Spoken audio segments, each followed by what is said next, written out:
How many love media? In that case, you can do better saying good morning. Good morning. Good morning. Oh, you can do better than that. You're an announcer. Good morning. Good morning. Oh, yeah, there we go. It is so wonderful to be here today. Good to be here with our team from Sharing International and Galcom International, and of course the staff of Vision Africa. This is our 12th? This is our 12th time, but I believe this is the 10th Media Institute. So I'm glad you're here. I'm very glad you're here. I think I've lost my microphone again. I am very glad you're here. Is that better? Okay. I'm very, very glad you're here. We are going to be doing quite a bit. We're going to be talking about the best and most fun and most impactful job you can ever have, and that is in media. Do I hear an amen? This is an opportunity we have in media to influence. We can change the world. Now, why do I say that? Well, because media does change the world. It can change it for good or for evil. Media is pretty neutral, and we have the opportunity to be a part of that.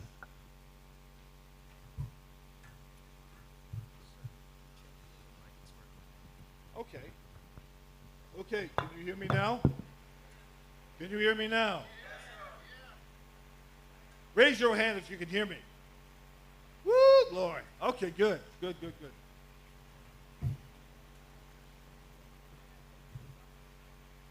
Let's see what I have here.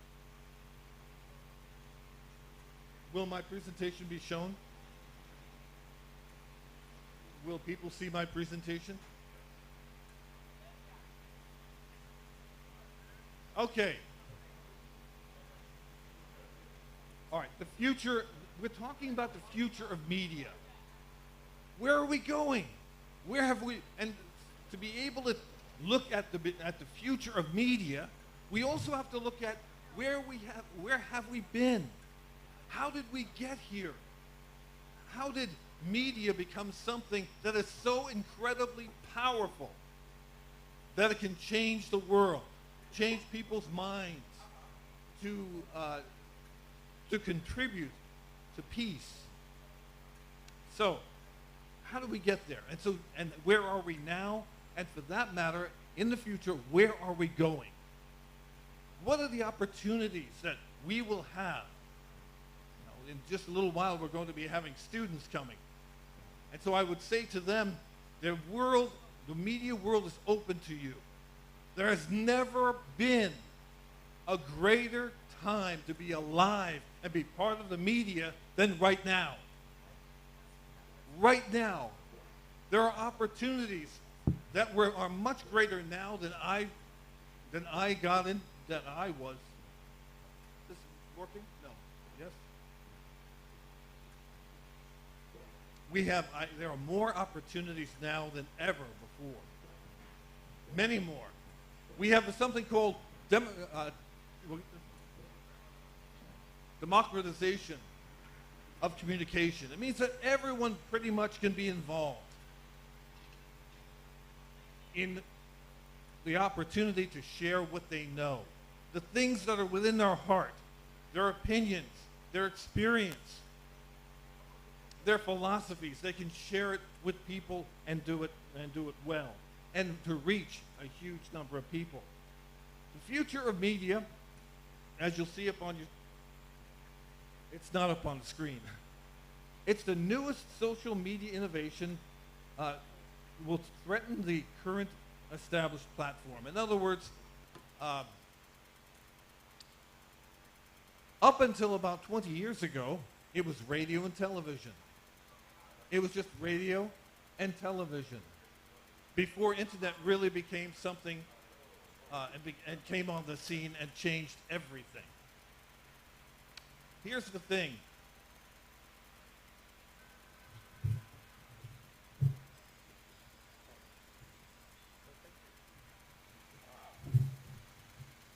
Much better. Thank you, Vic.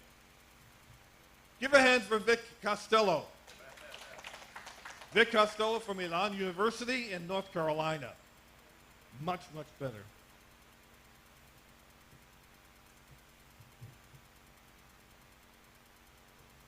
Here we go. I like to walk. 1, 2, 3. This is not working. There are so many ways that communication and implements of communication have changed over the years. And we have within our industry, we have people that would say, this is such a wonderful new innovation, and it will replace the current innovation. In other words, so when we had television that was invented and began to be spread and became very popular, people for the first time were able to see pictures and stories in their own homes visually. So the prognosticators, those who were in the media, would say, well, I guess the film theaters were all shut down now because you can stay at home and you can see everything for free. How many of you know that film hasn't gone away? Am I right? Absolutely. Film is just as important and just as powerful as it ever has been. And so each implement of communication threatens the established mode of communication. All the way from semaphore to message fires on the top of mountains to telegraph, and then on to newspapers and books. Every implement of communication threatens the established one. But here's the thing, ladies and gentlemen. We have never really seen, and we have not found the depth to which we as human beings desire to communicate and to receive communication. So in other words, we want to know what's going on around us. That's one reason why we love news. We want to know what's going on. Part of it is because it goes way back to our founding. In other words, we had to know what was going on around us, so therefore it's carried over. So therefore news, I want to know what's going on. I may not like it, but it's important to know what's going on. That has evolved in a good number of ways. So we want to know. We have to know. Now, there'll be conflict between the older and the newer technologies. But actually, at the end of the day, the newer innovation will prevail. However, the older technology will not go away. The point is that there's never really been any innovation, any equipment, any form of communication. It's never gone away. It's always been used for a different purpose, perhaps. And so we have the capability of just absorbing it. And so that means that we are involved in what's called a continuum of communication. What do I mean by continuum? Continuum means it starts here and continues on. And one part of the communication, or one part of the technology innovations, feed off the other, and you end up having this continuum. It goes on forever. And ladies and gentlemen, those of us who are involved in media are involved in that very continuum. What we share today, what we get involved with today, will continue, and that's one thing I love about radio, I love about television, I love about video. One thing I love about television is that whatever we do today will last long beyond our lifetime.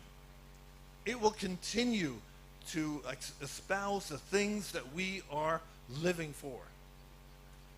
Whether it be our profession, our religion, the educational opportunities, or what we know, It will continue to teach forever.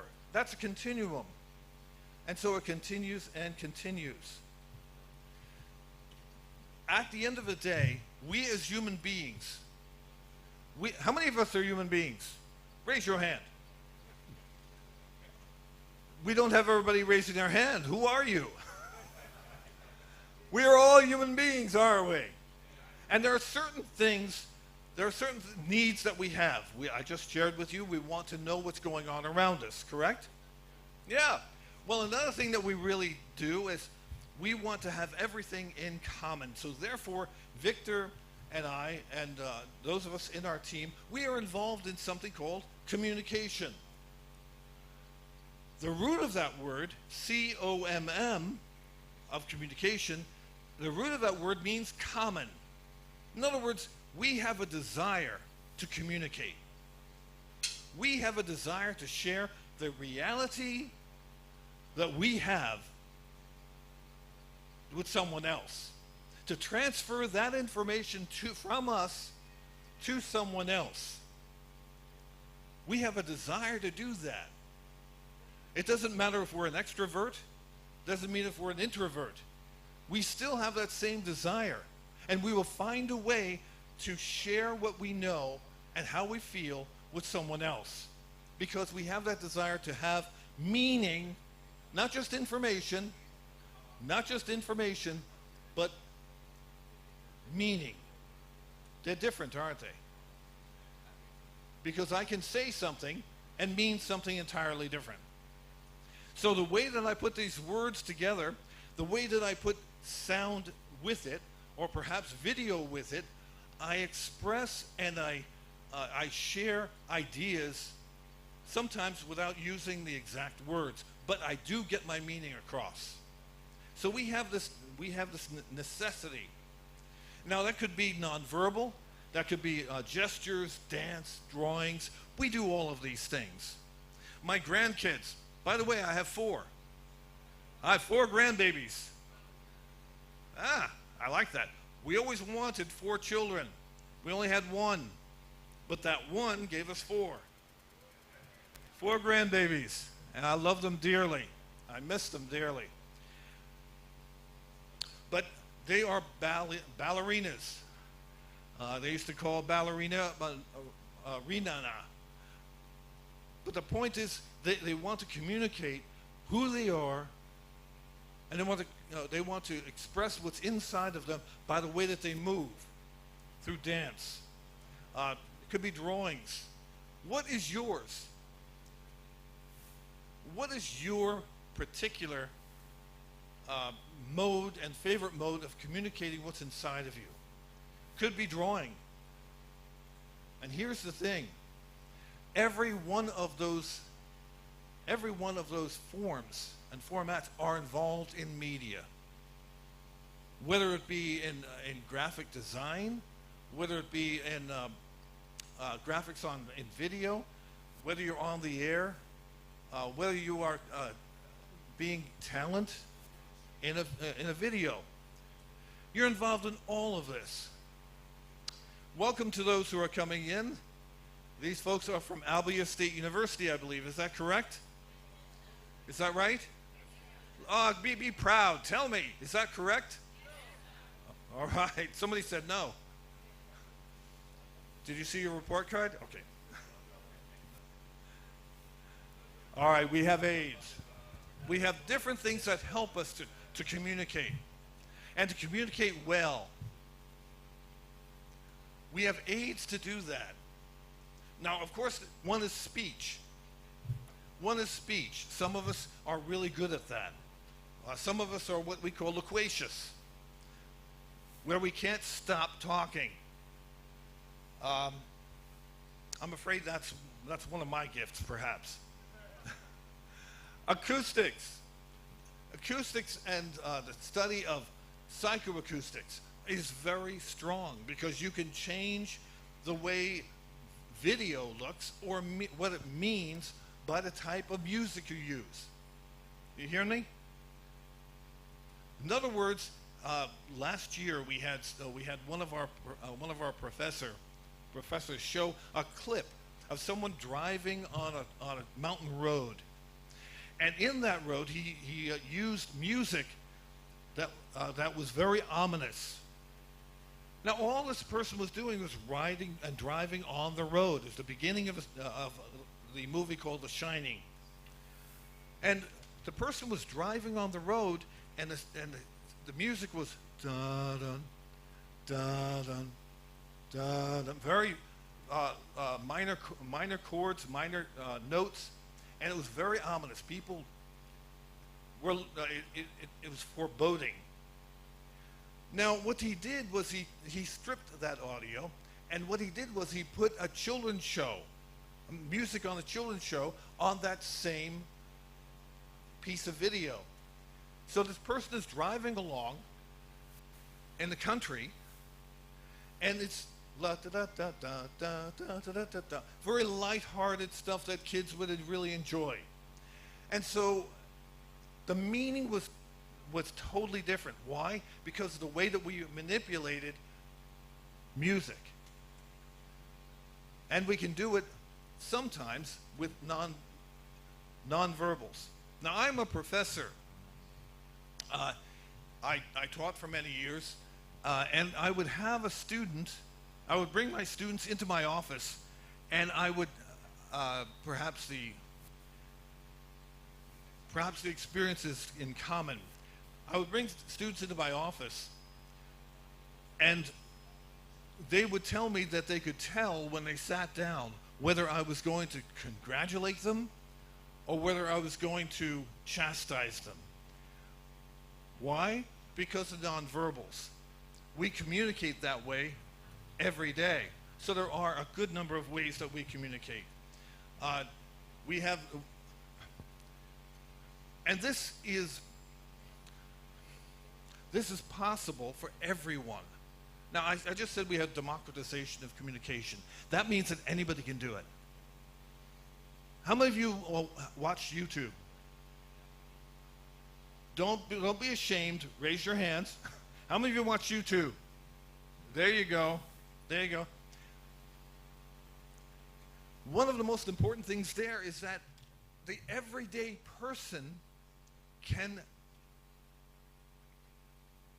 create something which describes something that creates and describes something that they want to communicate. But everyone can do it. Now, YouTube, of course, if you get enough people who will subscribe to your channel, they'll actually pay you. Now, before this, you had so many different barriers to success in media. You did. You had to have the major film studios, perhaps the TV studios. You had agents. You had so many other people involved in the process that if you really wanted to make it in this industry, if you really wanted to become successful, you had to please so many different people, and you had to please them before you could ever get to your audience. Now that's changed, because if you watch YouTube, you see so many people creating video, creating their art, and reaching out directly to the audience, doing what we call cutting out the middlemen. You don't need the studios. You don't need an agent. You go directly.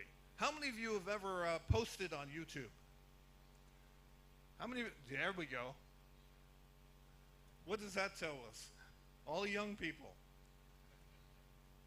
You like that? Good. Keep doing it. Absolutely. And so the point is, years ago, before the printing press was invented, only priests could read. Only priests could read. We had something called the priesthood of technology, that only the priesthood could read, so therefore everyone else was ignorant. They would have to go to the priest, and the priest would determine what he wanted them to know. Once the printing press was invented, now you had books. You had pamphlets that came out. People learned how to read, and it opened up everything. And it challenged what they thought. It challenged their status quo. And it became very, very powerful. So powerful that kings and queens at that time felt very challenged by it and very insecure. So that's the technological priesthood I was telling you about. Now, as I shared with you, much of the older technology is being threatened by the new. However, the more that we work in video, the more that all of the old technology is back. What is old is new again. It's new again. And so here's the thing. Every one of us are good at something. Do I hear an amen? You have gifts, talents, and callings that are given to you by the Creator that they are specific to you. Someone is good at singing. Someone is good at engineering. As a matter of fact, when we are setting up here, I do not have the gift of engineering. I only get in the way. Engineers, can you say amen to that?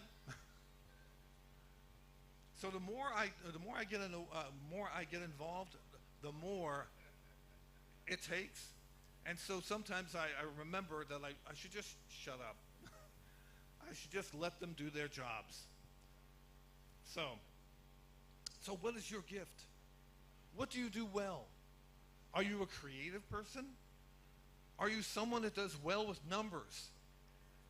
Are you someone who loves to tell stories? Did you, when you were a kid, did you come to the table with a book and tell stories to your parents, to your brothers and sisters? Are you creative in that way? The point is that every one of those gifts are being used now and will be even more so. So what do we have? We have newspapers. We have radio. Radio came along, and everyone and the older technology at that time were newspapers. It was not only to inform but also entertain. And so therefore, when radio came along, they figured, well, newspapers are going to be sink beneath the waves. They were going to go away. Did they go away completely? Well, they're close now because much of it is online.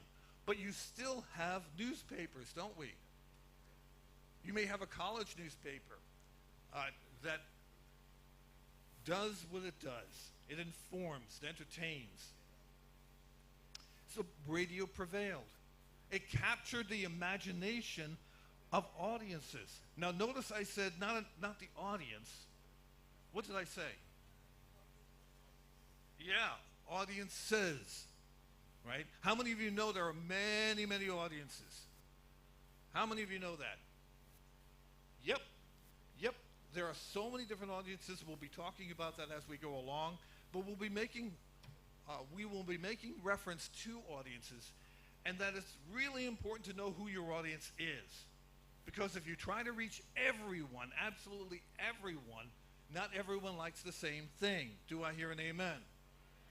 I mean, what the college students like, I'm not so sure whether I like. But it doesn't matter because they like it. It communicates with them. So, radio captured the imagination, especially in radio drama at the time. They took books, they made them into radio dramas. They made them into, if you will, they took it from stage plays, and they actually did it on the air. Now, how powerful was that? Well, and I believe it was 1936, I believe, that during something that we call Halloween, was that 1936, Vic? War of the Worlds? Yeah, right. Okay. They had a radio play. How many of you have ever done radio plays? Yeah, aren't they fun? Aren't they fun? They are a lot of fun. And here's the thing. With radio drama, the lighting turns out perfect every time. The makeup turns out perfect every time. the look on a person's face comes out perfect every time. Why? Because it's radio. You don't see them. It's all in the, yeah, it's all in the mind. You are painting a picture for people who are listening. And so whatever is concocted in a person's mind as a result of what they're hearing is perfect. They will concoct something that is perfect and will aid in the storytelling process. So, radio drama, 1936, something called Halloween. There was a group called the Mercury Theater of the Air. They would be there every week. But this particular week, there was a sports event, and people tuned in late. I think about 5 or 10 minutes late. What they did not hear was that this was a play and not real. What they heard, and what the Mercury Theater of the Air did, is they made it sound as though it was a regular broadcast day. And they described people from Mars coming to the Earth, conquering the Earth, and frying everyone with a heat ray. Now, you would say, oh, that's silly.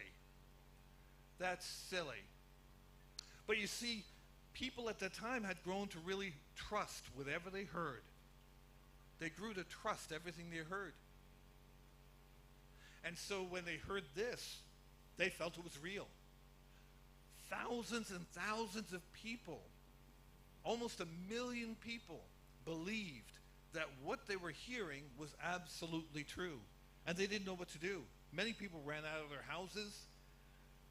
A couple even tried to commit suicide because they felt that they didn't want to be burned up with the Martian heat ray. The point is this, is that with creativity, we now have the tools to be able to disseminate it not only through radio, not only through video, but we can now distribute it through the internet to a wide, wide audience. How many of you were here last year? The last Beatty Institute? Oh boy, you missed some good stuff. We'll have even better stuff this year.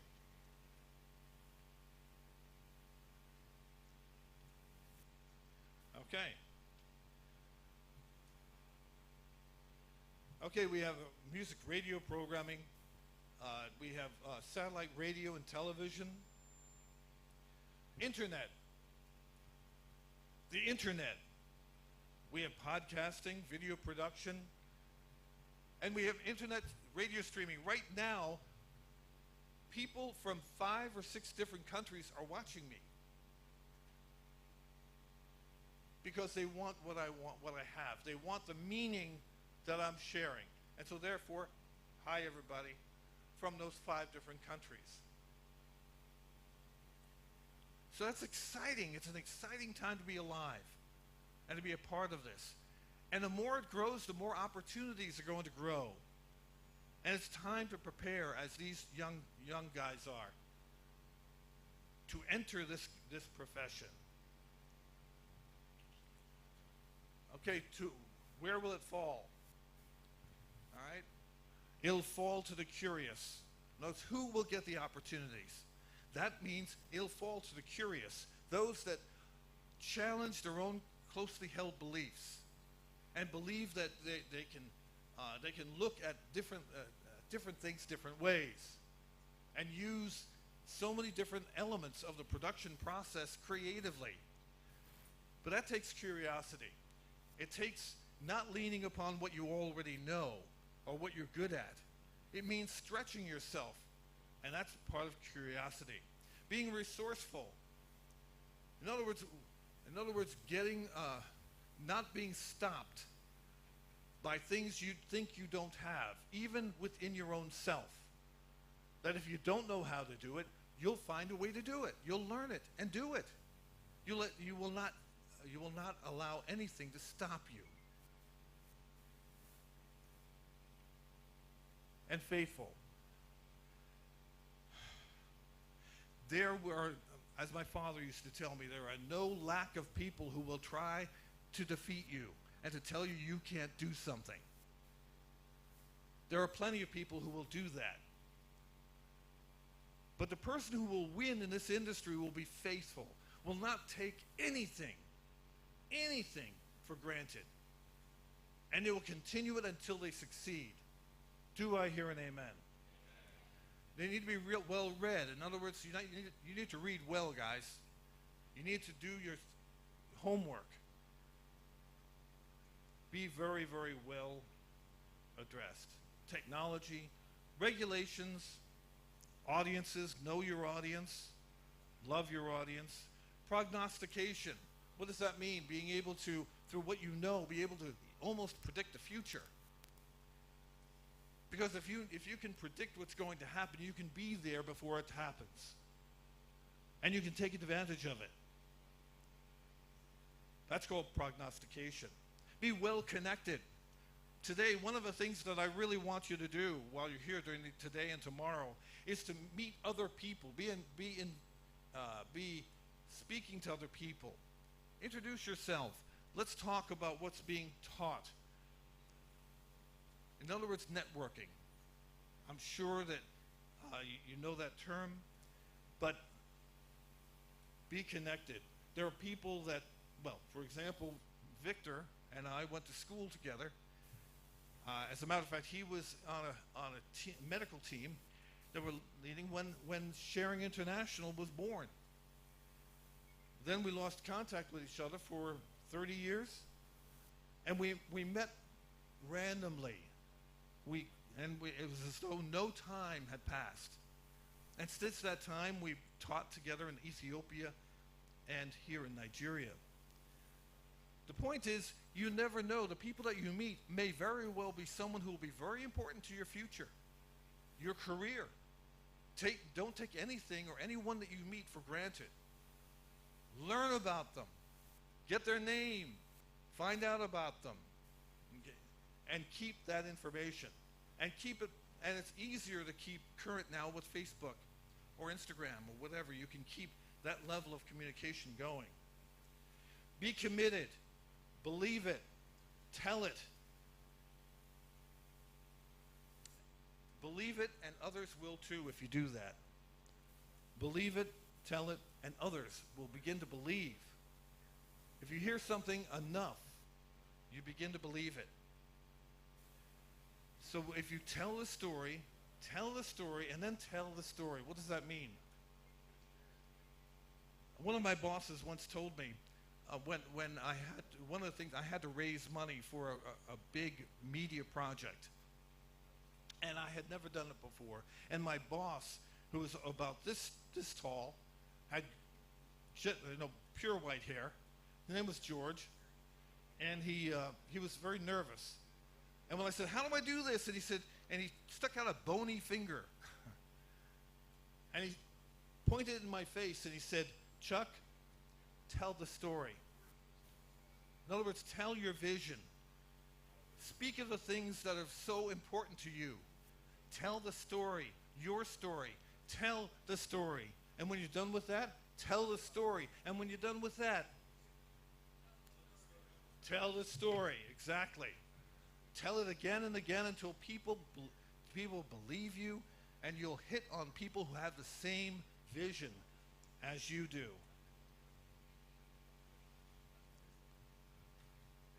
This is the formula, I believe, to succeed in media today and what's coming. Technology is coming out every single month. In fact, we can lose track of it. And there are times when I get together with Victor or I get together with Jeff, and they're sharing with me, I'm giving them a problem that I have, and they're saying, "Oh, didn't you ever try this app? This application? You can do this and you can do that. And there's a new piece of equipment you can do that with."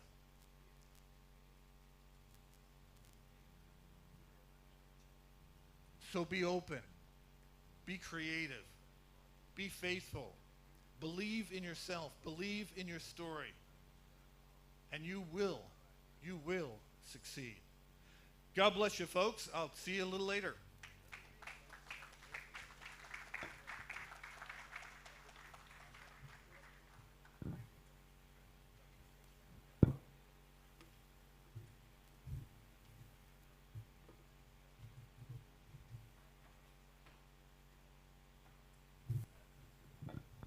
Thank you very much, Dr. Paula. Can we put our hands together for him one more time? I'm sure we have gleaned some lessons from this topic today. Dr. Dr. Chuck Pollack will be coming up again to speak to us. Before we move on, I'd like to let you know that we are live. We are streaming live on Facebook, Vision Africa Radio 104.1 FM. Vision Africa Radio 104.1 FM. I'd also like to let us know that MTN is here. MTN is here. Their stand is just opposite. If you are free or when you are free, please take a walk there. You're entitled to free SIM registration. You can also link your name to your SIM. They are there everywhere you go. Thank you, MTN, for coming. At this point, I'd like to make welcome the Deputy Director of DSS. She is here to grace this event, and she'll be... Okay, if you can, I'd like you to please step forward and speak to us in just a minute. Ladies and gentlemen, distinguished, join me in make welcome Mrs. Ekaite Eve Nelson. Please put those hands together for her as she steps forward. Thank you.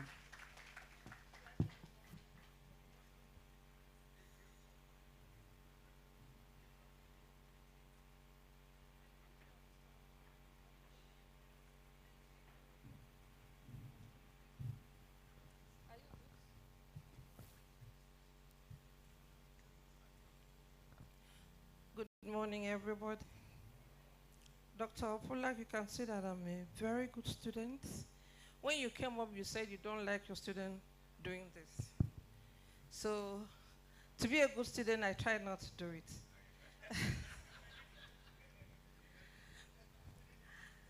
Thank you very much. I didn't know I was going to speak, but I want to say that this is a very good gathering. Dr. Pollack said something. Tell your story. Tell your story. Keep telling your story until people believe it. There's one thing I like about Vision Africa 104 point what? Point one. I like their SIG. Sharing God's love. I like that SIG very, very well. When you keep sharing God's love, there are a lot of people, you don't know what that means to a lot of people. You're just waking up, you're tuning to the radio, you're hearing melodious tunes. They're running programs, they're giving you opportunity to air your view, to speak your mind. Whether you think you're saying the right thing or the wrong thing, but they give you opportunity to speak. We're in a country that we need to speak. We're in the communities that we need to speak. We need to speak to our youth. The things that was taught by my mom when I was growing up is still with me. We need to speak to our children to let them know that school is not scam.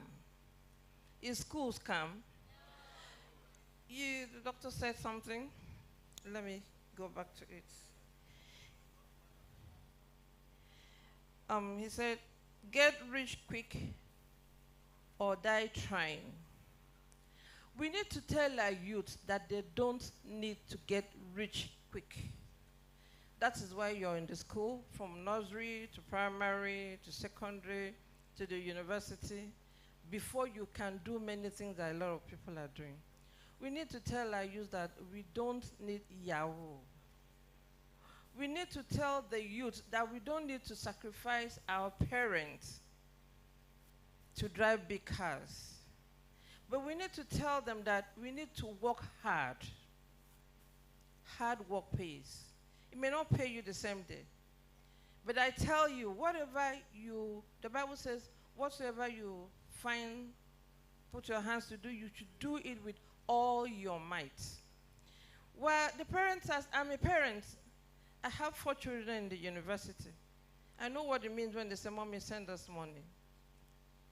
There are things I will need to buy, but I denied myself because I believe it's not going to be forever. So if we, as your parents, can sacrifice to give you the little that we have, please, be contented with it. My mom used to ask me, you're wondering why I'm talking so much about my mom. I lost my dad very early. So she took over the training of 7 children. And she used to ask us, if I give you this little money, will you be contented? And I remember I always tell her yes. Contentment is what our youth needs to learn. Please, learn contentment, stay on your lane. Know that tomorrow you will grow to be a parent. That thing that you're looking for, what are we told today? Keep saying it, keep telling your story, keep doing everything that you need to do. By tomorrow, you will get there. You'll be able to stand out and say, this is not how I started, but this is not also where I'm ending. So youths, are you in the house? Have I said anything to you? Are you promising us, your parents, that you will stay on your lane? That you will go to school that we sent you and forget cultism? We don't need cultism. We need you to go to school. That's why the parents are sacrificing so much. Please, we need that payback. And the payback is at the end of 4 years. When you come out with your good grades, you come out. If you want to work, you work. You want to do your business, you do it. Are the youth promising? Because when I'm talking to the youth, I just looked at, and I have more of them than the adults. Please, don't make the mistakes that some parents make when they were youths. Some were sent to go to school, they never did, and they are regretting it.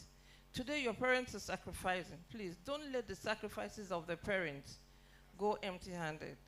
Keep saying it, keep telling your story, keep telling your story, keep telling your story, and at the end of the day, everybody will believe it. Thank you very much.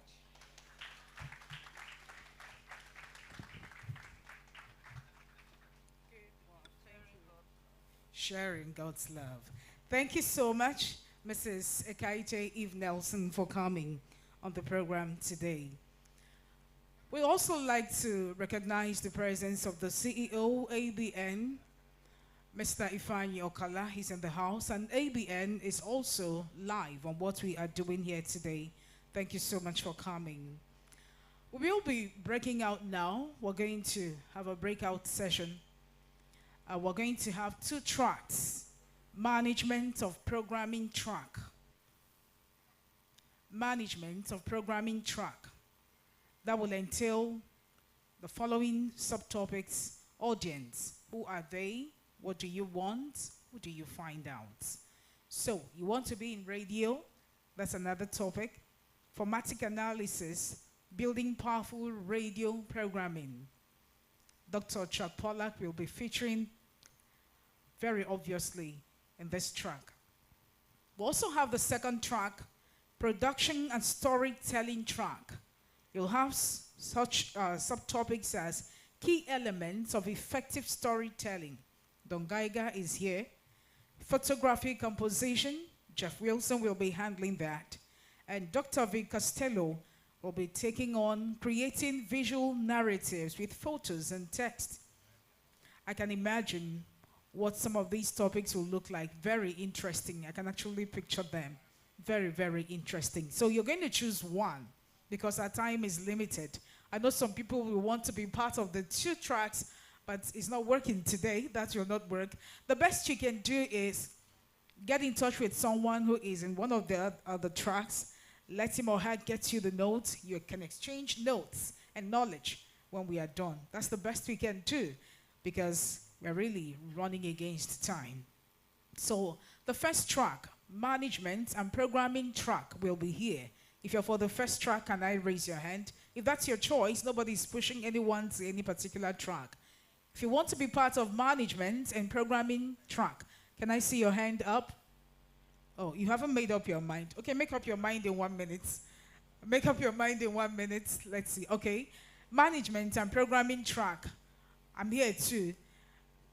Raise your hand properly. Oh, thank you. If you want to be production and story telling track, let me see your hand up. Thank you. If you're in between, no one will be in between. So it's either you're here in track 1 or you're in track 2. So track 1 will be here. We'll all sit here. But then track 2 will be in the other booth, right? So that you get to know when the time comes where to go to. So these are the 2 tracks we're having.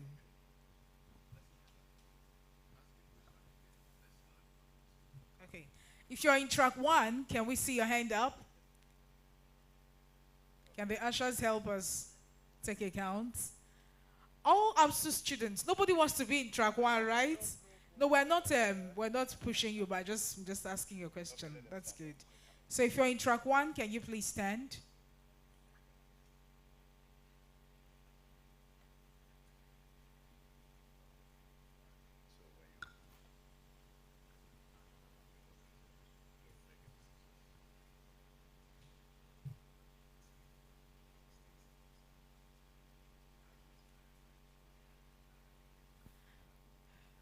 We have roughly 30 people. Okay, please sit. If you want to be in track 2, production and storytelling track, please raise your hand and do me the favor of standing up, please. Oh, great.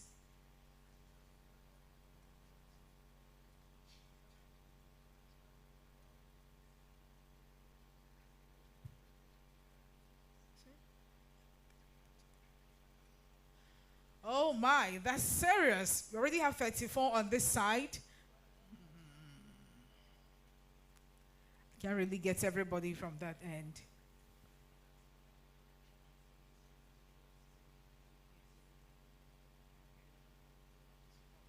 So, thank you. Please be seated. Thank you very much. So we have a larger number for production and storytelling track. So that means production and storytelling track will stay here, right? Okay. And management and programming track will move over to the other booths. All the facilities you need are there. You also have an anchor who will be handling all the sessions you're going to have. We're going to be there in our different classes between now and 2:50 or 3:15. After the classes, you're going to have questions and answers. And then all of us will reconvene here and tidy up for the day. Don't go after your class because we're going to have 2 classes on AI, 2 brief classes on artificial intelligence, you know. That's the thing now. So don't miss it. And I think our time starts now. So if you're for management and programming, please move over to the other booths. If you are for production and storytelling, please, can we have you come up and sit? Thank you very much. Let the media give us some good tunes while we get ready for our different tracks. The technical units, please. So you want a sign that God is really coming. But He has given everything that you need inside of you.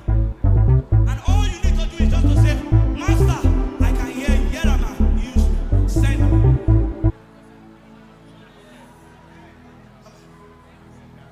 Lift your hands.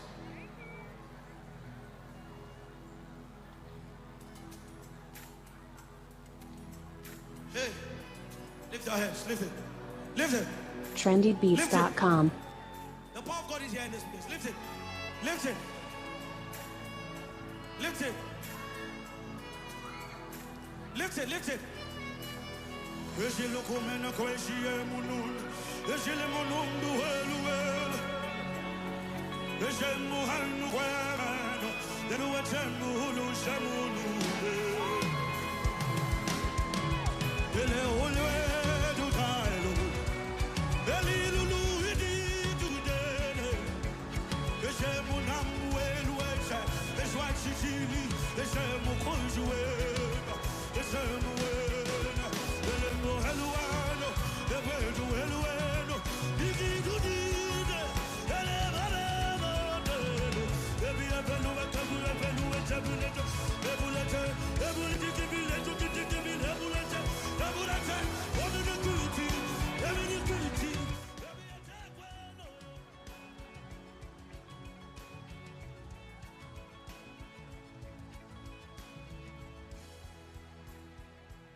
a soldier at the battlefield, waiting to hear the voice of my commander. Oh, Jesus, if you call my name, I will answer a billion times. I am a soldier at the battlefield.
former station manager, Vision Africa Radio, Pastor Uche.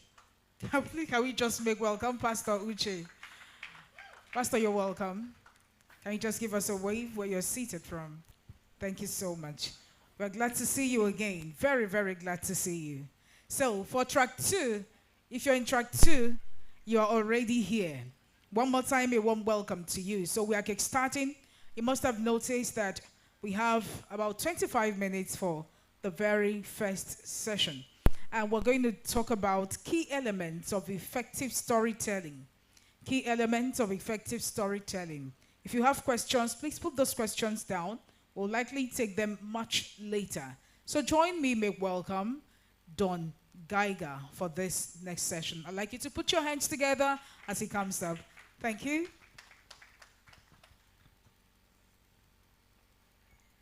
Thank you very much. It's a pleasure to be here. Wasn't it a great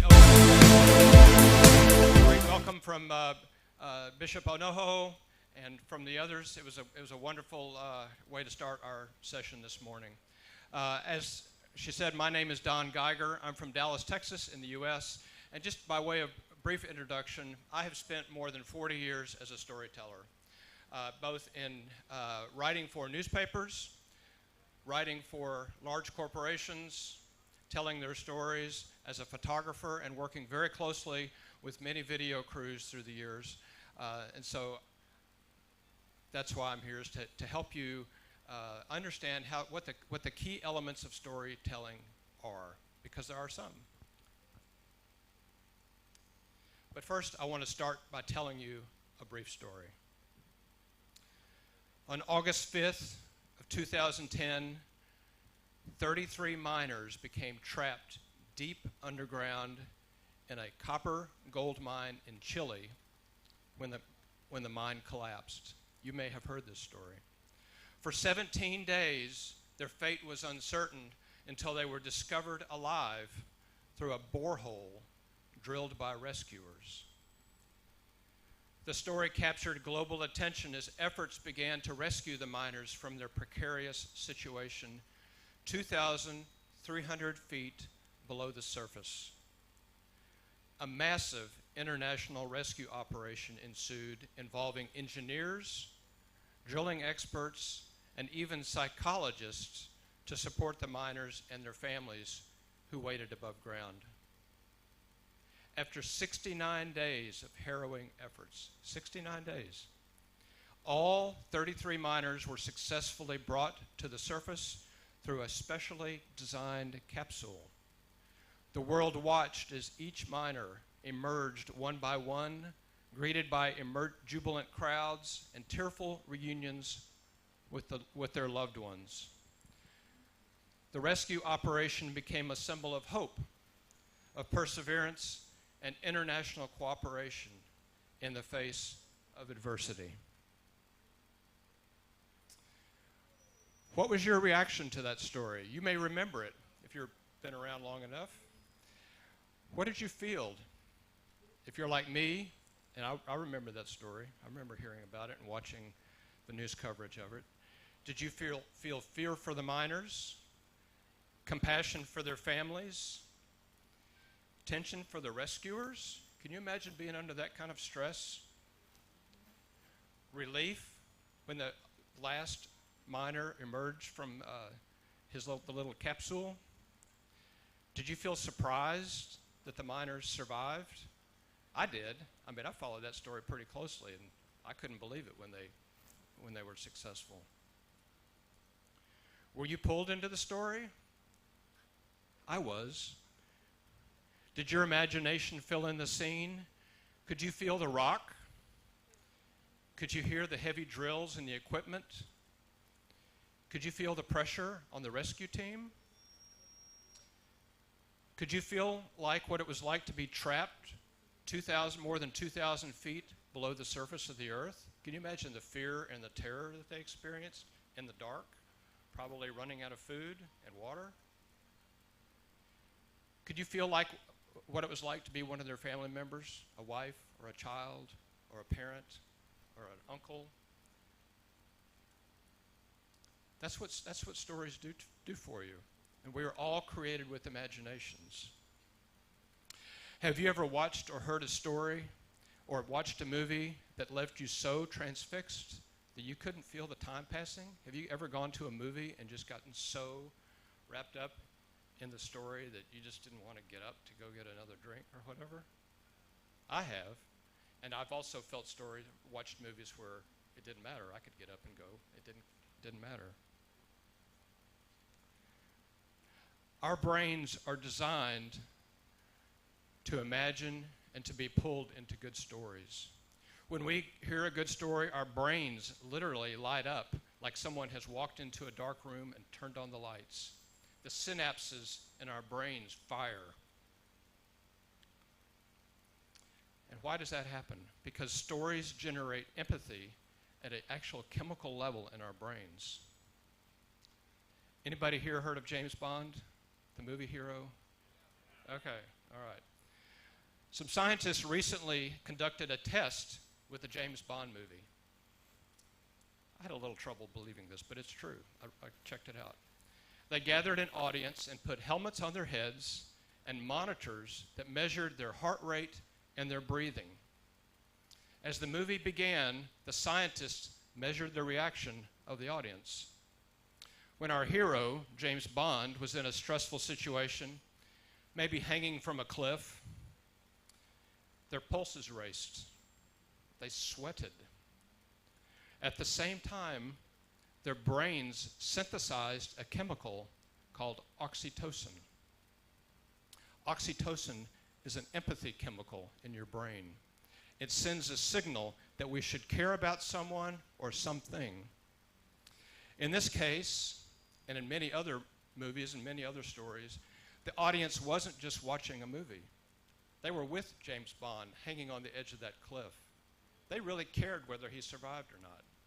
He generally does if you haven't watched James Bond. So stories bring us together. They help us connect with other people.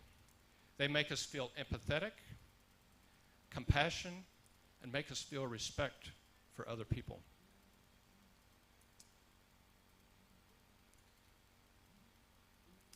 So what makes a good story? And there are 4 key elements that make a good story. The first is relatability. Think about your favorite movie or favorite story. Can you relate to the characters? Are they colorful? Do they have quirks? Can you see yourself in them just a little bit, maybe? The second element is novelty.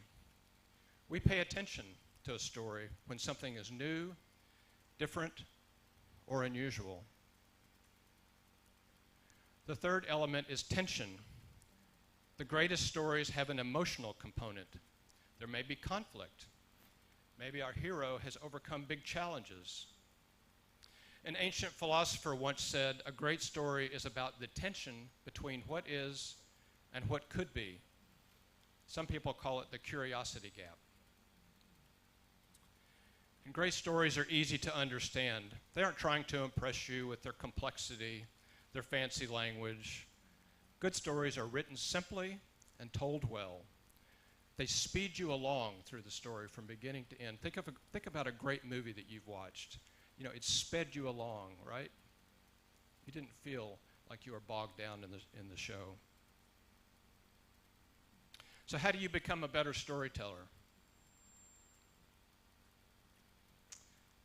The first step is to read, watch, or listen to stories and pay attention to them. Pay attention to different types of stories, true stories, fictional stories. Read stories in the newspaper, watch the news stories on TV, or listen to them on the radio.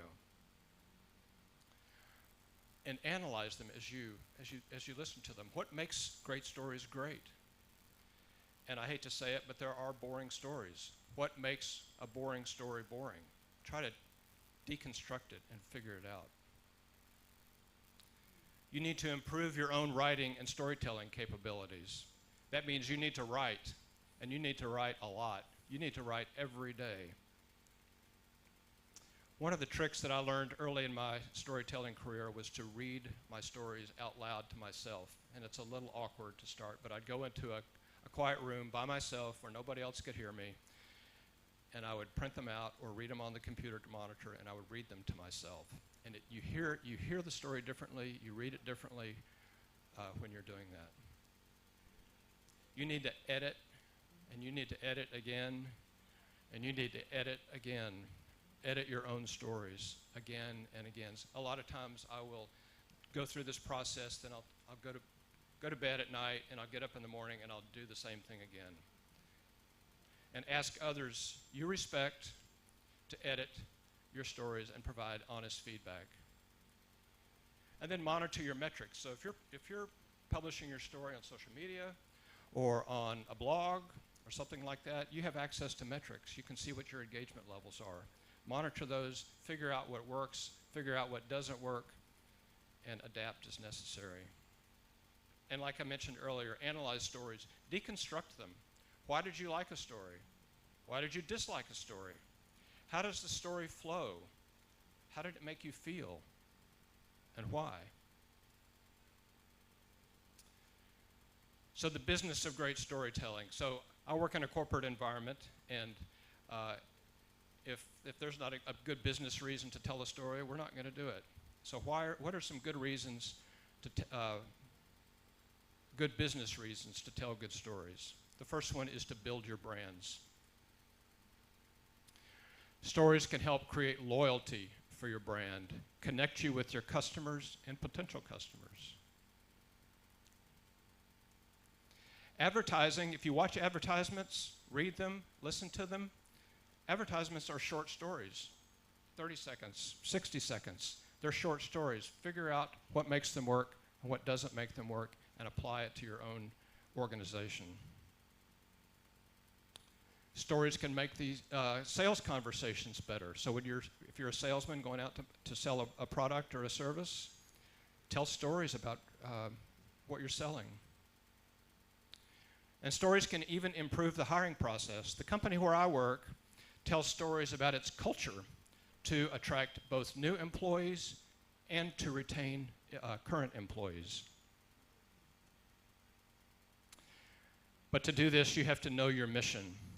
What is your organization all about? What are you trying to accomplish? What are your core values and principles? You have heard this before today, and you'll probably hear it again, I would bet. You have to really understand your audience. Who are they? What are their demographics? What are their ages? What's the mix of men and women? What do they watch and read? What kind of music do they listen to? Really understand, do a deep dive, and really understand your audience. You need to set goals, and you need to measure your goals, your performance against those goals.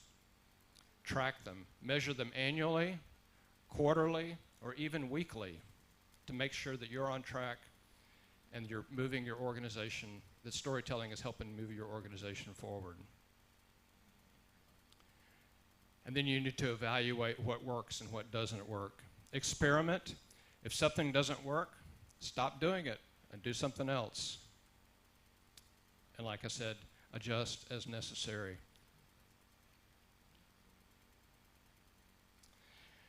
I love telling stories.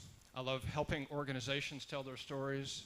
I love writing stories. I love telling stories visually. I love working with partners in photography and videography to help tell compelling stories. And I really encourage you to, as Chuck said earlier, tell your story, and tell it again. Thank you very much. It's a pleasure to be here. And now I will turn the podium over to Jeff Wilson, who is going to talk about photography.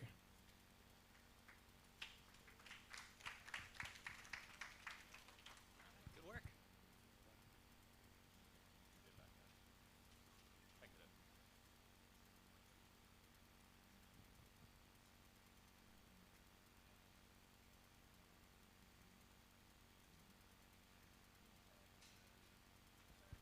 All right, how's everybody doing?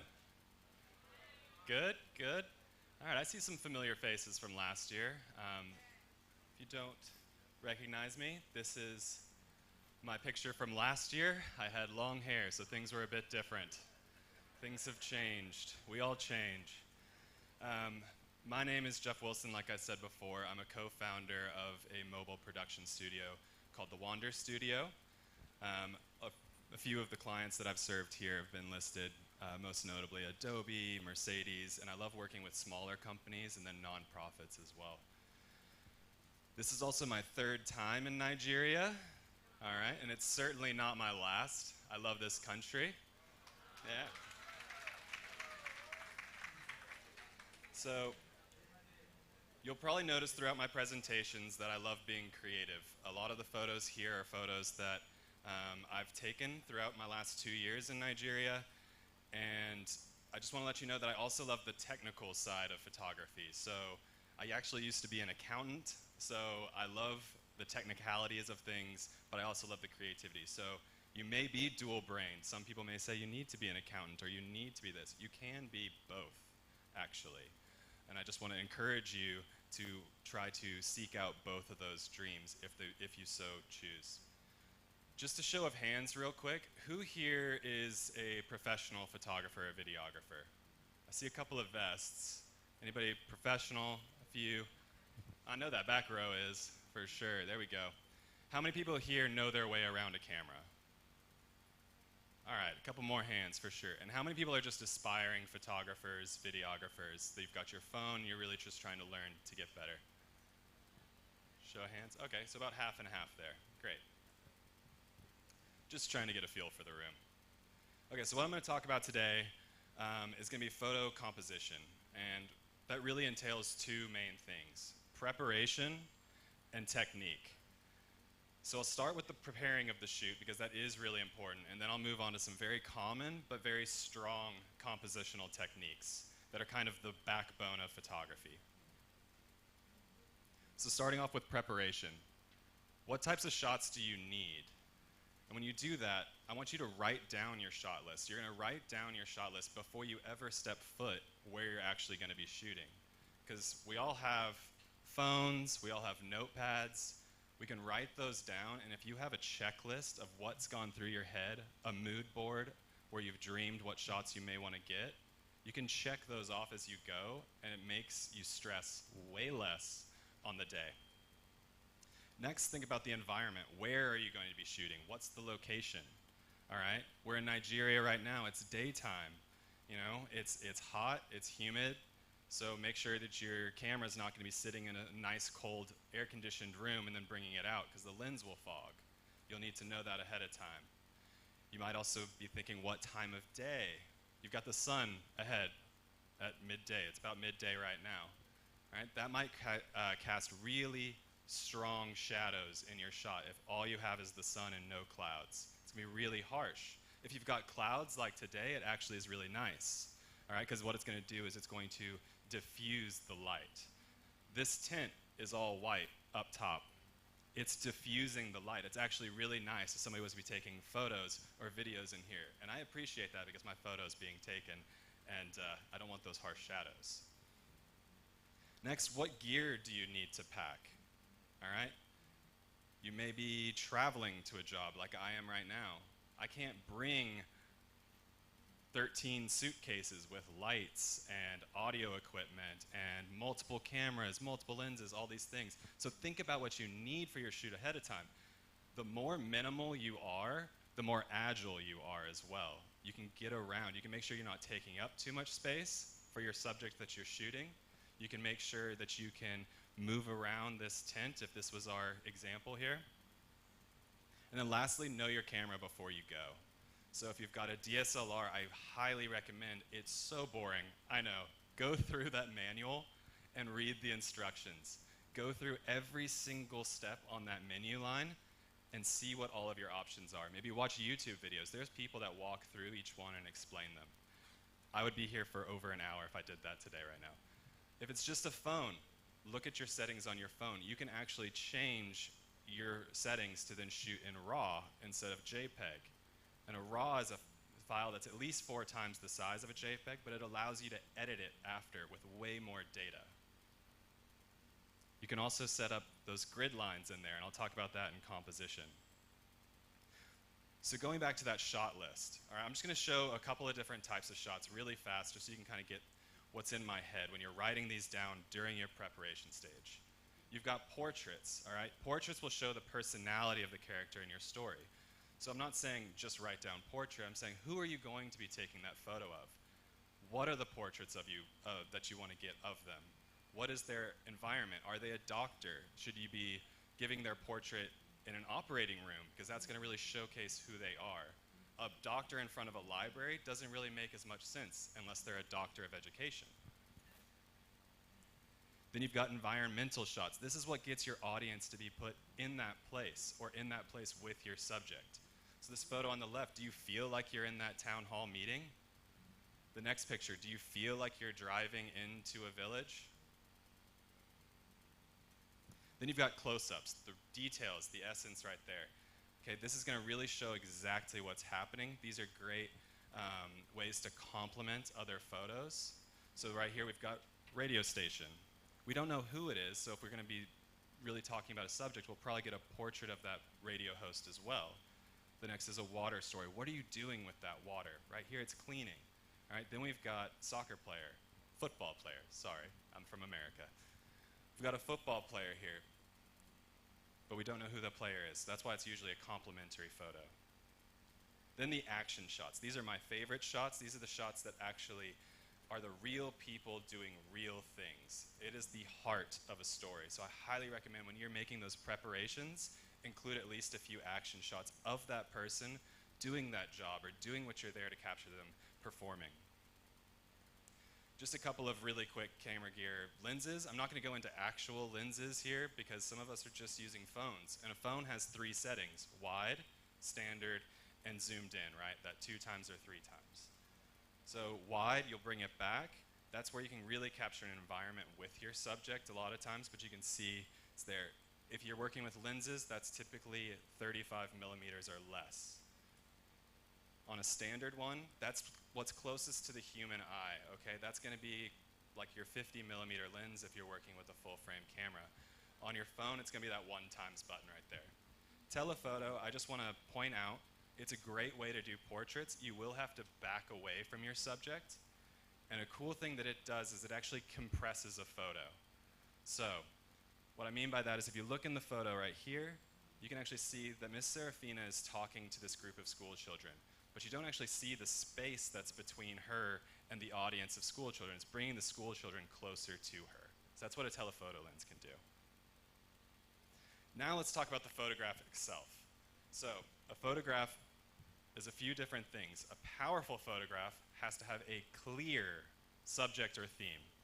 So if you're telling a story, like what Don was saying, your audience must know the subject before it can really be understood.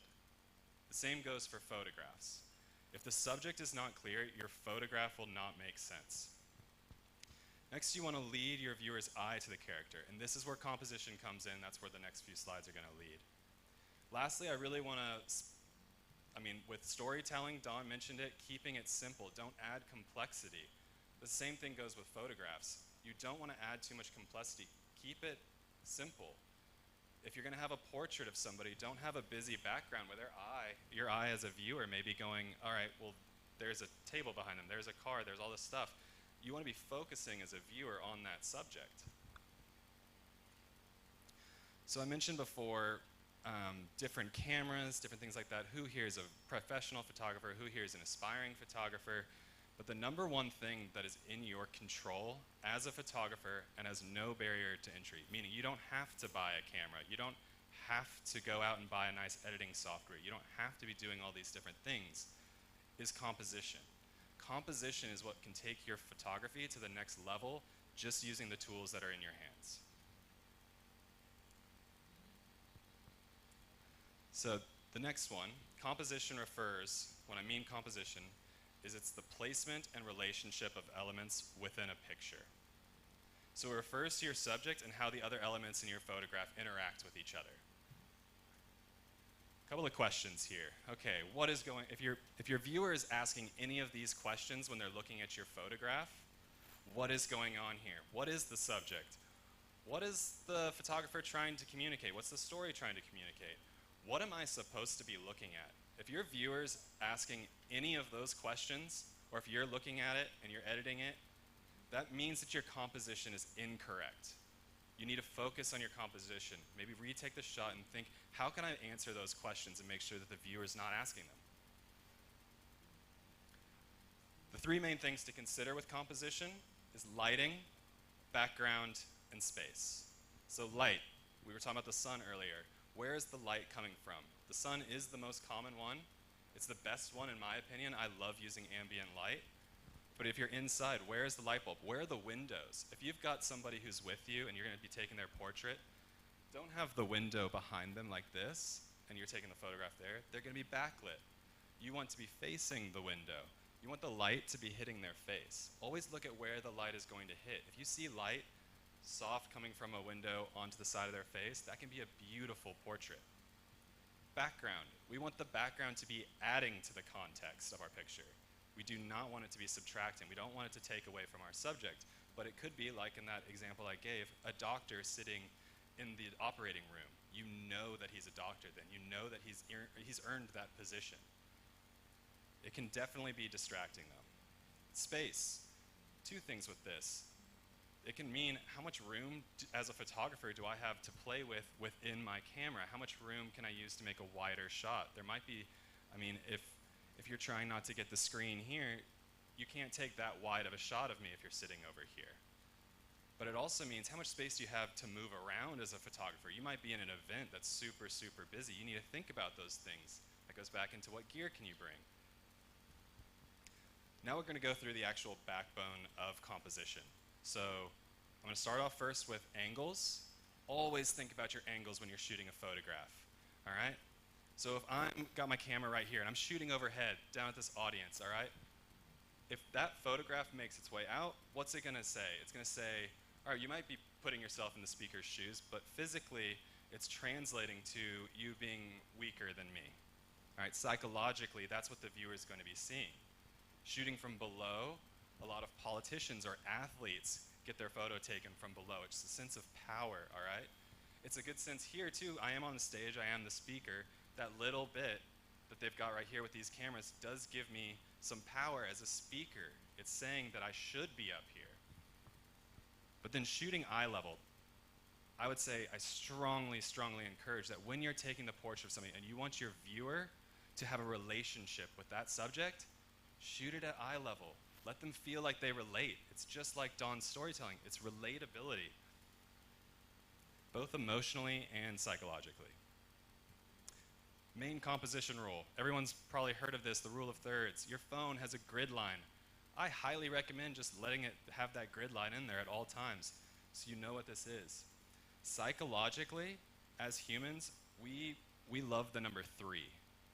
I don't know why, it's just structurally in our mind that is how we are built. We are pleased by the number 3.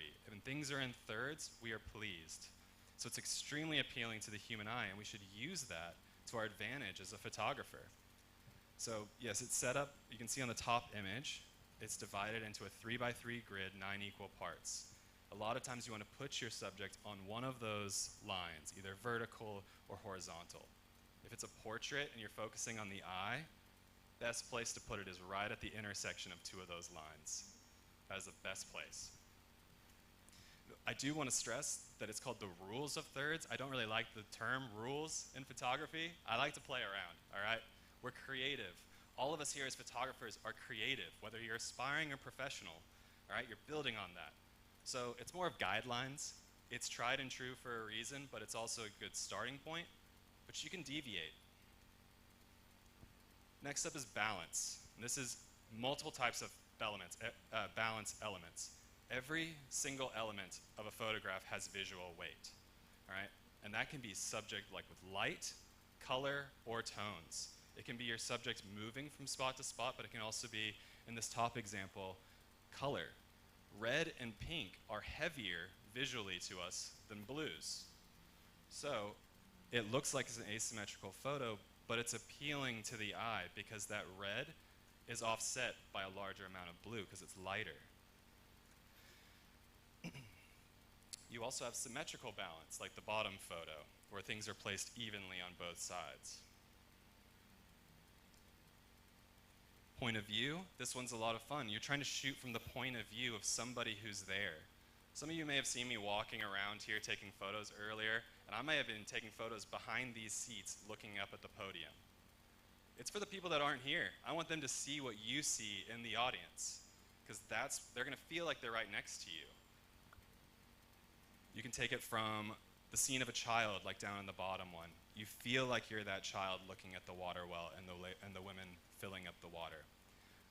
The top one I love because most humans, we're never going to see that top-down view. That's why drones are so cool, right? You get that bird's eye view. It's something that we're not used to, so it's really creative to our eye, and it makes us feel energy when we see something like that. Lines in a photo are super, super important. If you're looking at me right here, there's a line right here. There's lines above me. There's lines behind me. All right? Vertical lines are important. They give a sense of feeling of growth, of confidence. Think of trees. Trees are vertical. Horizontal lines give a feeling of stability, like a foundation of a house, foundation of a hospital, foundation of a bank. They're all something that's going to give you stability and trust. Diagonal lines, on the other hand, create tension, but they also create energy. If it's a portrait of somebody and there's too many diagonal lines, you might think it's distracting, you might think that it's creating this tension, but if it's of a subject where you want to showcase energy, like say, if you're shooting a photograph of a building, I would never say shoot it straight on. Look at it diagonally. You're going to see those lines. It's going to give energy to that building. You've got implied lines, which means that they aren't actually real lines. That could be like trees coming towards your subject. Nature itself can have implied lines. Leading lines are probably the most important one out of all these. What they're going to do is they're going to lead your subject to your focus point. So right here in this photo, you've got multiple diagonal lines and vertical lines showing growth, but they're leading to our subject right here. This one I love. It's framing. So think about, who here has seen the movie Inception? A few people, a couple up front. A story within a story. This is a frame within a frame, okay? So you're looking for something in nature that could frame your subject within the photo. It's not just your photograph that's going to be there. So say if I was to stand right here, you've got these blue lines, both right there, that can kind of frame me with this overhead. If I'm right here, this line might be breaking my body in half. It's not appealing to the eye quite as much. So I really love to use framing a lot in photographs. Now I'm going to turn it over now. And before that, I just want to say that taking a photo and those composition techniques, that's just a few. There's way more compositional techniques, but those are the main strong ones that can be used at almost any time. Taking the photo is half the battle. I highly recommend shooting in RAW, like I said before. And then editing is the other half, all right? Editing is where you can really bring it to life. If you miss those composition things, you can crop it a little bit. Make sure you hit those third lines. Make sure you get those lines that should be vertical straight. Those lines that should be horizontal, you can make them straight. So I want to turn it over now to Dr. Vic Costello, a good friend that I've just met on this trip. He is a mentor to me now, and I can't wait to hear what he has to say.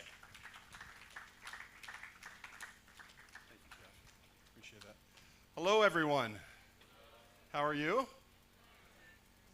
This is my first time in your beautiful country, among your beautiful people.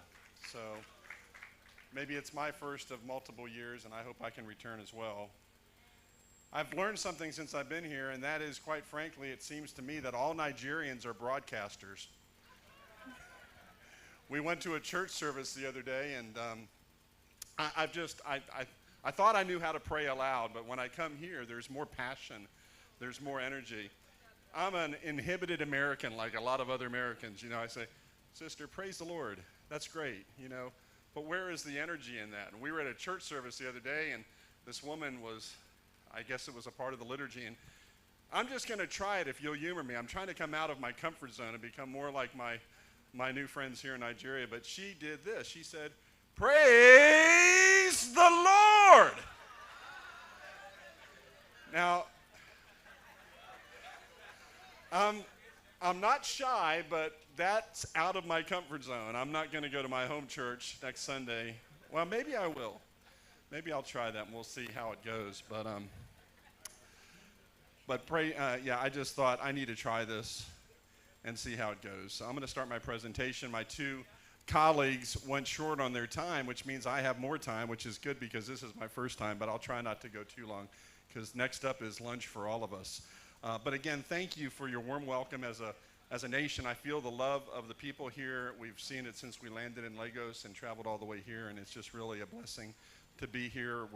We were commenting the other day about just things we're learning about hospitality that I think we can do better at in our own country. So thank you so much.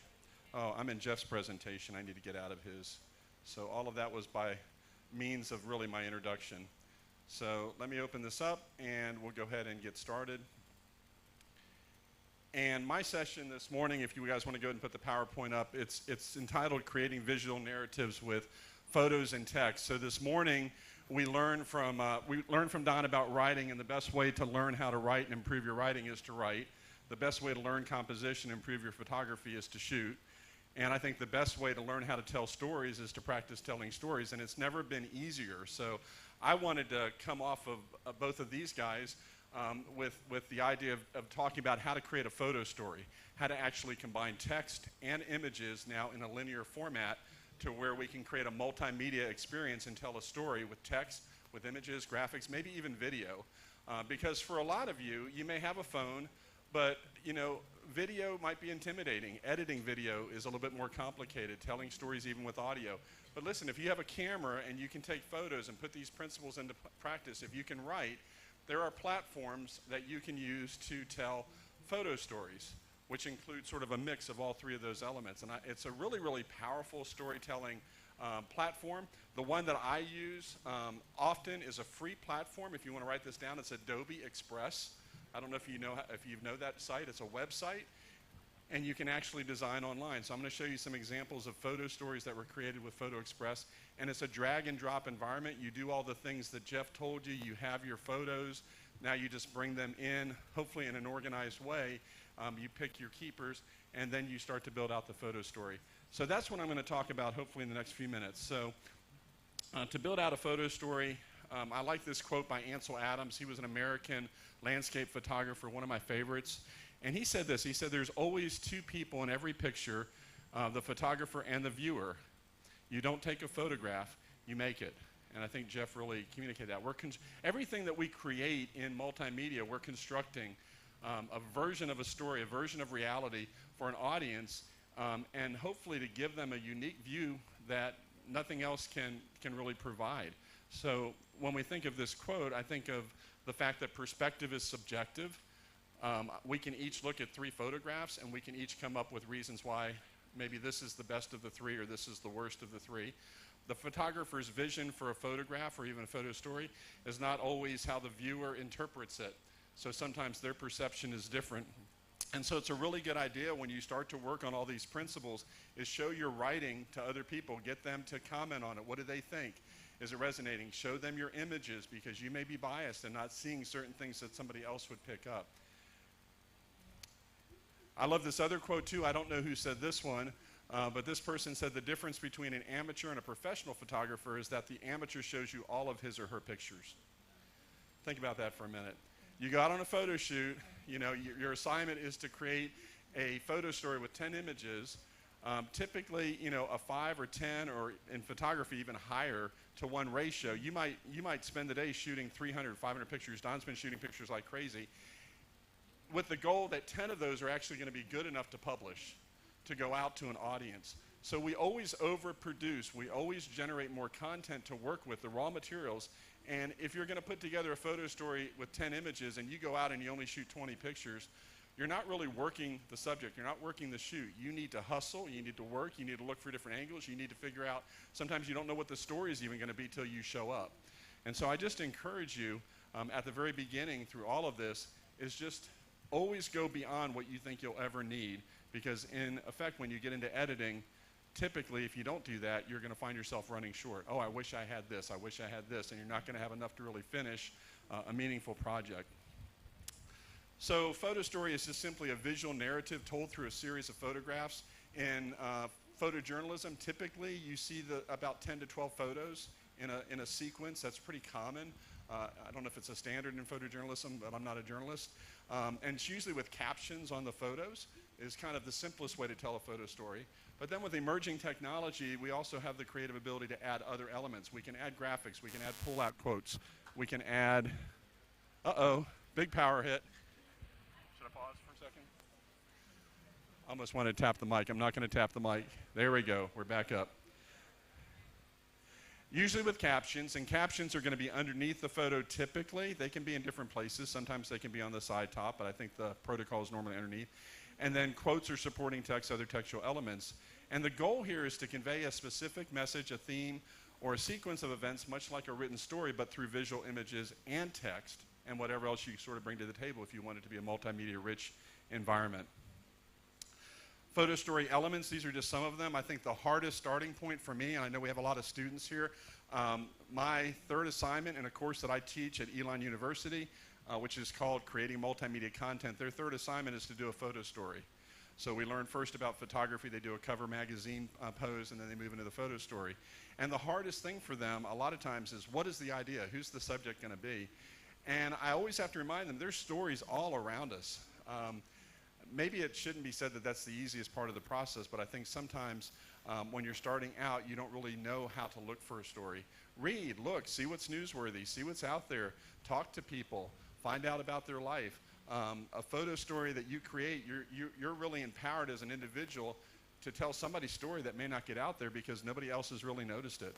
Notice it, lift up your eyes. Who's got a special gift? Who's got a special sort of thing that they've done that sets them apart that you know a broad audience would be interested in hearing about?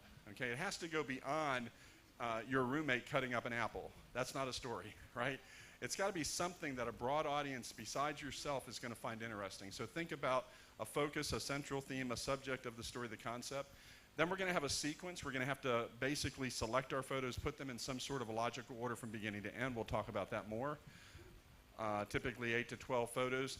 And a lot of times with my students, I tell them a grid counts as a photo, so we'll learn about what a grid is, but a grid is basically an arrangement of more than one photo, so it can be a 2-photo grid, 3 photos.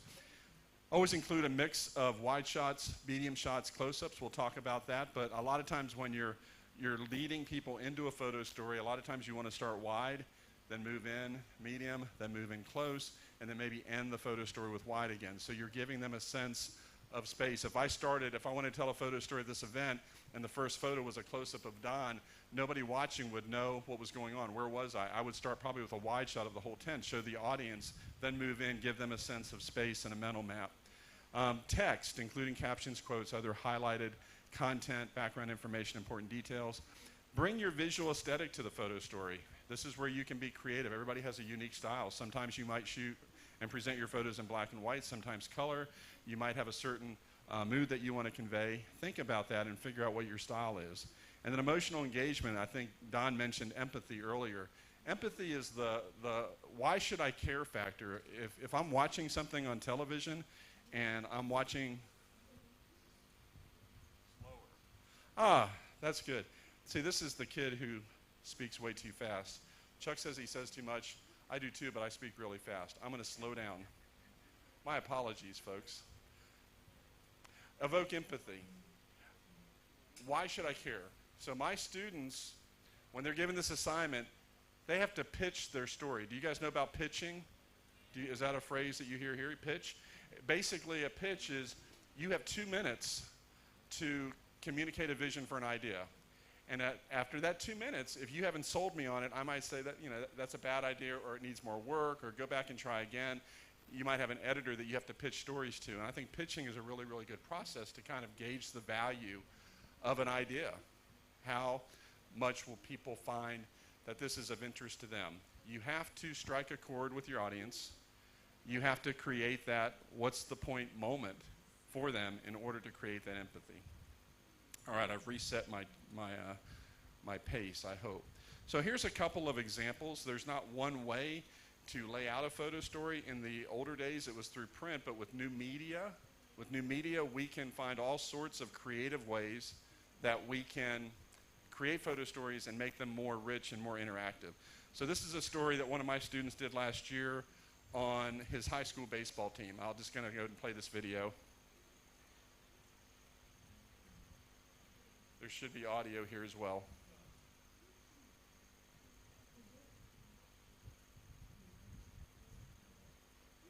Maybe there's not audio here. It doesn't actually seem like it's playing, guys.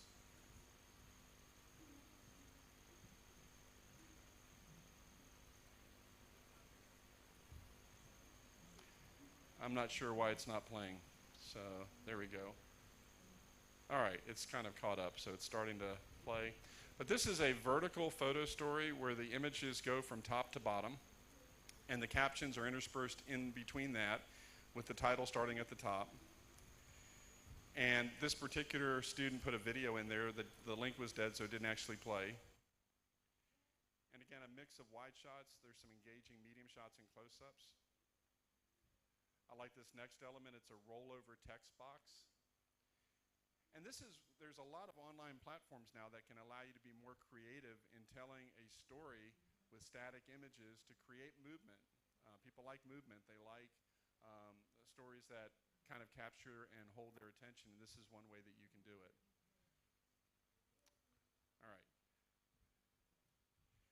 Here's a second example. This was done by a award-winning photojournalist, part of the NPPA. So there's an organization called the National Press Photographers Association. I don't know if you all have that here, if that's international, Don.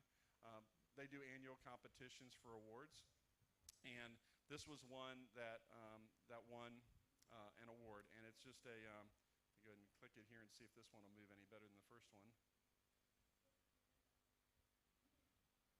My videos don't seem to want to play today.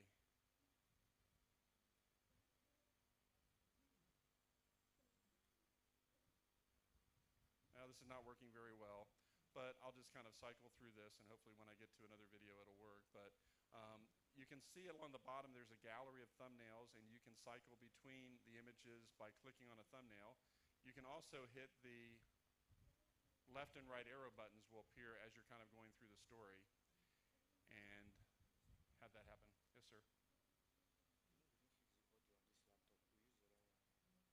There is audio on this one too. You want me to escape from this?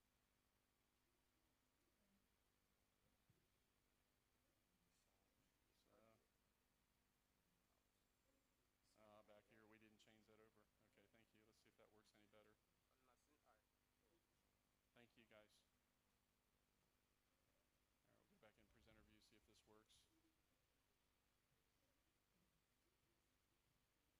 This is a second example of a photo story, one that is probably a little bit more common in photojournalism circles with regard to newspaper websites and so forth as far as interactive multimedia content is concerned. And it's a linear story that flows from beginning to end. Now typically a lot of journalism photo stories, they're comprised of 10 to 12 images. That's kind of normal. You don't want to wear your audience out. The attention span online is a lot shorter, and people, they don't want to see 20, 30, 40, 50 images all the time. So a really streamlined story. This is one that won a top award at the National Press Photographers Association's annual photo competition that has a good mix of wide shots, medium shots, and close-ups. As we kind of move through the story, there's a nice wide shot with the youngest child, and just so that's working now. So you kind of get an idea of this is one other way to present a sequence of images. This one goes from left to right. The other one went top down. There's not a right or wrong. There's just different tools and different platforms that can allow you more or less complexity. I like Adobe Express because I feel like it gives you more opportunity to integrate other elements into the story as well. This is a second example. There we go. So as you're building out your story, you picture images, you have your keepers. You need to think about sequence, and one of the things to think about is what's your opening image going to be? What's your closing image going to be?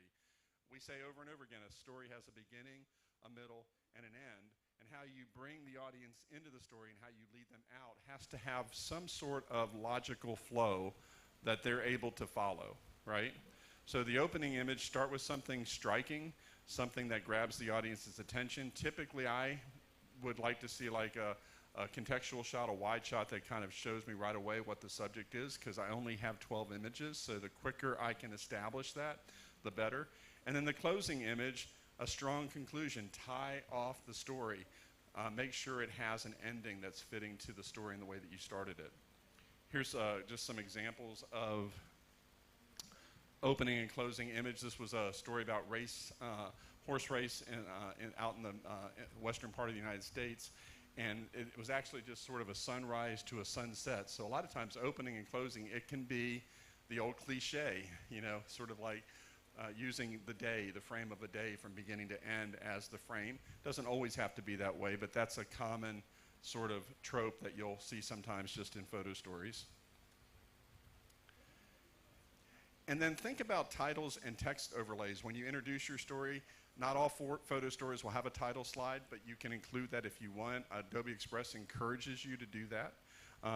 Be careful of the interaction between foreground text and background images. And these are two examples that the one on the left, I don't know if you can tell, but the photo was blurred a little bit in order to allow the text to be a little bit more prominent. But it's still a little bit of a busy background for the text to be overlaid. The second one is definitely competing with the background element. So think about which image maybe is your title image. Look for images that have good neutral space where text can be superimposed over that. It can stand out. What you're striving for here is contrast, visual contrast between foreground and background. So make good design choices, you know, when you think about the interaction between those. And there's always going to be an interaction between the text and the graphics as you build them out. So those are examples of maybe better possibilities. When you begin to build the sequence, think of a thoughtful flow, progression of photos. Transition should be smooth between the beginning to the end. The thing I like about photo stories is that the user has they have engagement, so they control how fast they go through the story, as opposed to television where it's a linear presentation that doesn't stop from beginning to middle to end. Here they can control that and go through it. It should include, again, mix of wide shots, medium shots, close-ups. Consider multiple platforms. How does the photo story look on a laptop as opposed to on a phone? Because a lot of times the person watching your story may be watching it vertically, they may be watching it horizontally, they may be on a phone, they may be on a tablet. So think about that in terms of how you create it. Try it on different platforms before you release it out to the public. And then avoid repeating similar shots or points of view. Each shot should build on the previous shot. This is something I see a lot. If you only have 12 images, don't repeat anything. Don't use 2 shots in a row, the same subject from just different angles. You know, try to maybe show something else that can contribute to the story and make it more interesting and add to the visual narrative. So these are just some things to sort of think about as you're putting that sequence together. The integration of text and what I'm going to share with you here, this is from the Poynter Institute. I found this just by doing a Google search on how to write good captions. My friend Don can tell you how to write good captions. These are tips from a journalism organization in the United States called the Poynter Institute. So using text strategically to complement images, they can provide the context, convey emotions, guide the viewer. It should be concise. Your captions should be relevant and visually integrated with the images in a harmonious way. So as I'm reading the caption, you know, it should be sort of married to the image. It should be complementing it, not necessarily repeating what is in the image. Don't state the obvious, what the viewer can see for themselves. You know, here's a person pouring water into a bucket. Okay, I can see that with my own eyes. Why are they pouring water into the bucket? Who is the person? What is the context? Give me that information that's not readily available through my eyes to be able to see. Check facts, strive for accuracy, including grammar and syntax. A lot of times I'll build my captions out of the platform. I'll put them into Microsoft Word where I can just spell check, grammar check, make sure, and then I'll copy and paste them in, because a lot of times the multimedia platforms aren't real good at that. Always identify main people in the photo by name, by title, make sure you get it right. Whenever possible, use present tense. This will create a sense of immediacy and impact. Use commas to set off directions. So if you have multiple photos in the upper left-hand corner, upper right, or whatever, there's protocols and sort of conventions for doing that, and your organization may have it standardized in a certain way. add quotes. I think quotes are really powerful. So again, you're not just taking photos, you're also you're interviewing the person. You've got a recorder so that you can actually document the quotes and include that in the photo story. And using conversational language in storytelling with radio, television, we know that that really works. It works here as well. Don't use cliches. Write the caption as if you're telling a family member a story. You're at the table, you're telling them the story. Don't make it too complicated. Write simply. A little bit about photo grids. I like grids, and this is one of the ways the students in my class can get around the requirement. It's got to be 10 to 12 images. I tell them one of the images, it can be a grid, and if it has 4 photos, it still counts as one because it's a grid. So if they really want to include some more, they can use grids in their story, and I include it. Grids are they can be a mini story within the overall narrative. So there may be a subset, maybe a particular thing you want to pull out of the story, and you can use a grid to draw attention to that. A lot of times you want the grid images to be related in some way.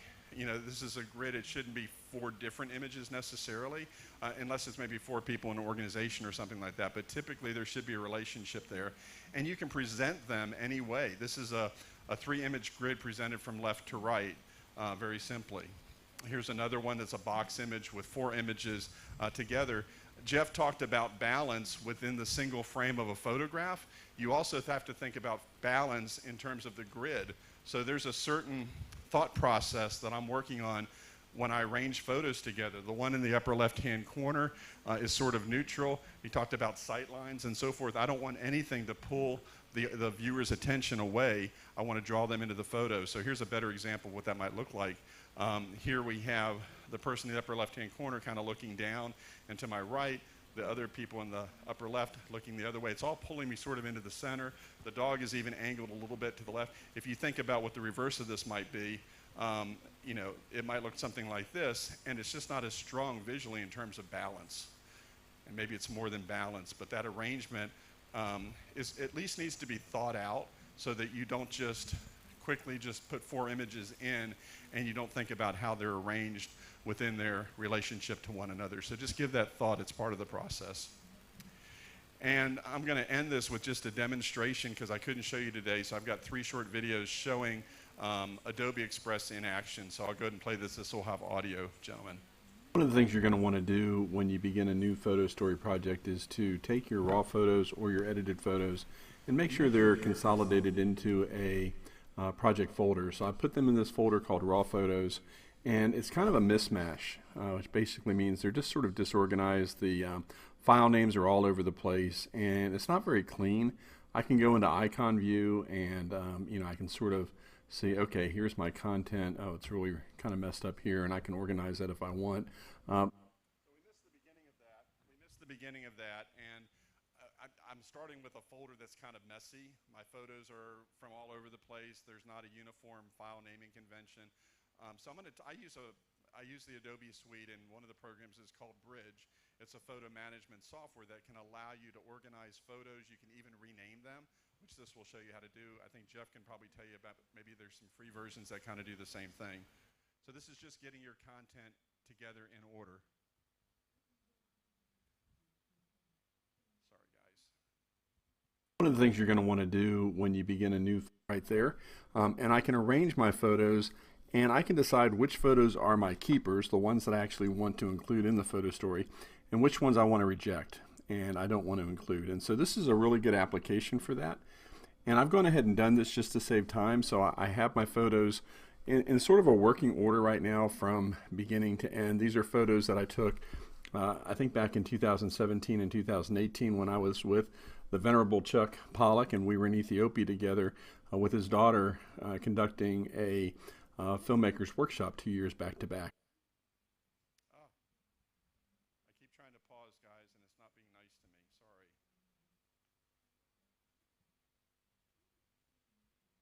My apologies. One of the things you're going to want to do when you begin a new photo to do several things. I can either rename these files, select them all for right now. And there's I'll just catch you up since we missed part of this. So this is a digital light box. This is a way where I can look at thumbnails of all my images. I can blow them up. I can even double click on them and they'll automatically go into Photoshop, so I can go and do some photo editing, a process called round tripping. So I'll go into Photoshop, save it, then come back. And then I'll use my digital light table at the bottom to arrange the photos in some sort of a final order. This is just a recommended workflow, not something you have to do, because when you go into Adobe Express, you can move pictures around. I just find it's easier if you go ahead and just develop good file naming habits. You name your images, put them in sequence. So I might, if I was doing images from the day, I might call it Media Institute 001, Media Institute 002, and have some sort of a naming protocol. And that's all this program is doing. It's taking that and doing it for me, so I don't have to name all of those by myself. And I think that that's that video. So let's go into the next one.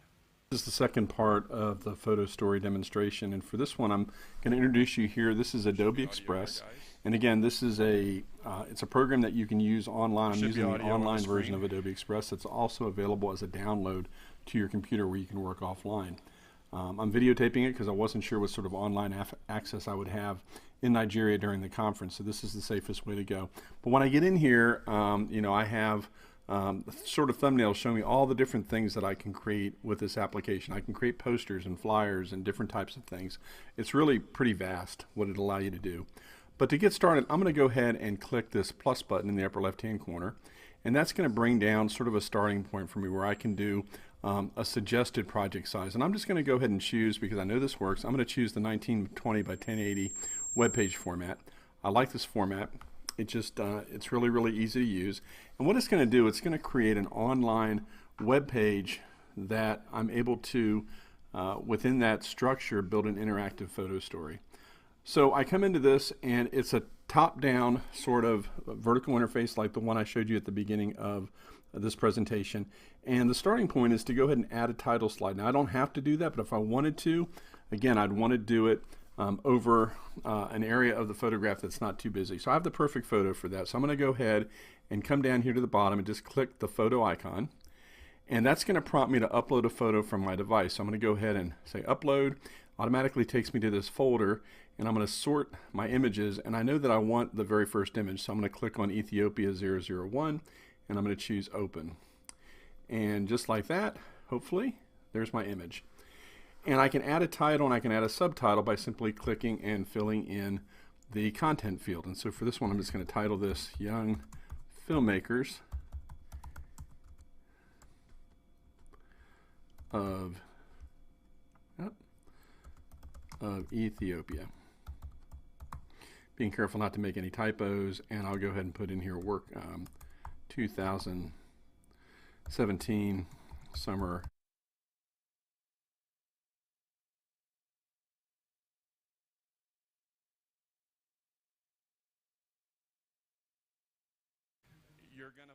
You're going to hit the wall when it comes to creativity. You won't be able to always do everything you want to do, but this is a program that will allow you to play with the position of the text. Sometimes it's a little limited.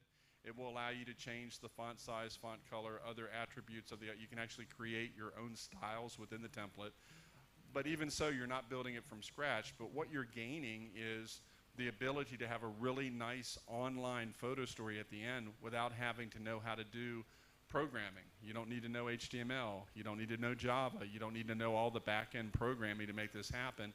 It will simply create it for you, and then you can publish the story into the cloud where it will live, and then send people a share link and connect to it. And it's just a really, really good way, I think, to tell photo stories. So I'm going to click to the last one in here because I can't remember what exactly it has, and I may go through this one pretty quickly. I think I'll just kind of jump through this and talk about it. So here's the images. This is a photo grid right here that you can see. That's the thing. It doesn't really want to click when I ready to go ahead do it that way, but that's okay. And begin component to this workshop. I really know, but I'm going to grab two vertices, the other one in that I had before, then come down. As I'm jumping through here, you can sort of see this image between the text and the previous grid that I put in. And this time I'll go back to photo. And we'll try something. Actually, let's try something a little different. Let's go ahead and do a split image. Just because it's kind of and we add my image here on the left, and we'll upload from device. And for this one, I want to go ahead